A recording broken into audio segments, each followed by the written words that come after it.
Good morning. I'm Dr. Abiona Redwood from Community Health of South Florida. This presentation will highlight barriers and opportunities in recruiting underserved patients with long COVID at a community health center or CHC. Minority populations shoulder the burden of adverse health outcomes, and this was magnified by the COVID pandemic. These populations are woefully underrepresented in research, creating bias in evidence-based management. Post-acute COVID syndrome, also known as long COVID, manifests 3 to 6 months after infection, with studies in their nascent stage.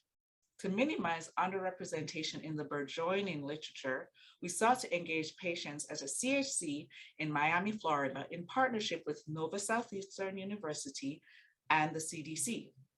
The patient population is 92% African American, Black, or Latino ethnicity. It is hypothesized that resident physicians who had their continuity clinic at the center would help dissipate fears and distrust, therefore improving recruitment success.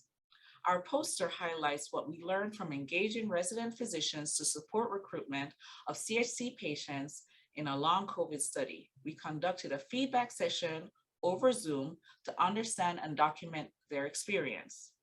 Results show that our residents attempted to contact 155 patients who had COVID infection. 67, about 40%, were successfully contacted. Of these, 10 were eligible, where 5 responded to email and 5 did not respond. Only 40% of the patients identified were successfully contacted by phone, and only 50% of eligible patients responded by email. This is likely due to several constraints, including unreliable phone and email service, patient working hours, and so on.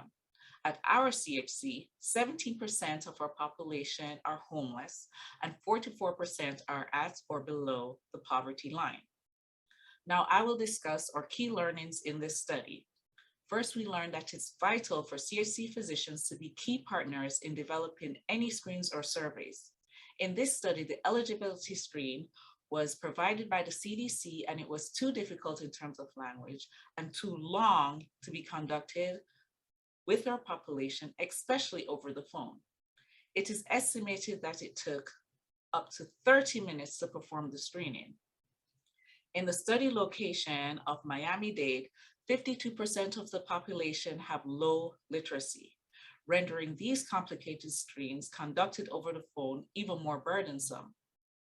Another key lesson is that CHCs should test recruitment workflows thoroughly and not begin recruitment until all research partners are comfortable with data collection platforms.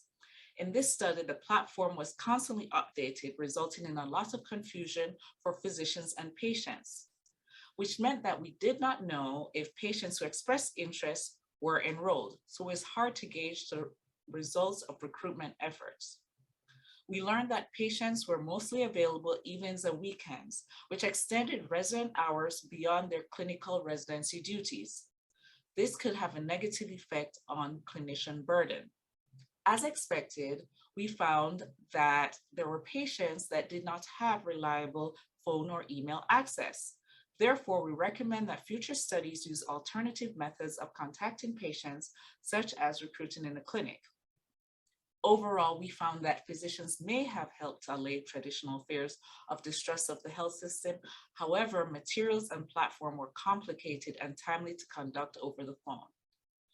In conclusion, we recommend important solutions to improve future recruitment efforts. It is valuable to use physicians, but they should be used more effectively. And under the auspices of recruiting in the waiting room, first, use staff or research assistants who work with the population to recruit patients.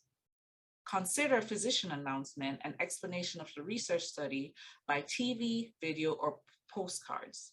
And finally, administer questionnaires via iPads while the patient awaits the visit encounter. Thank you for listening.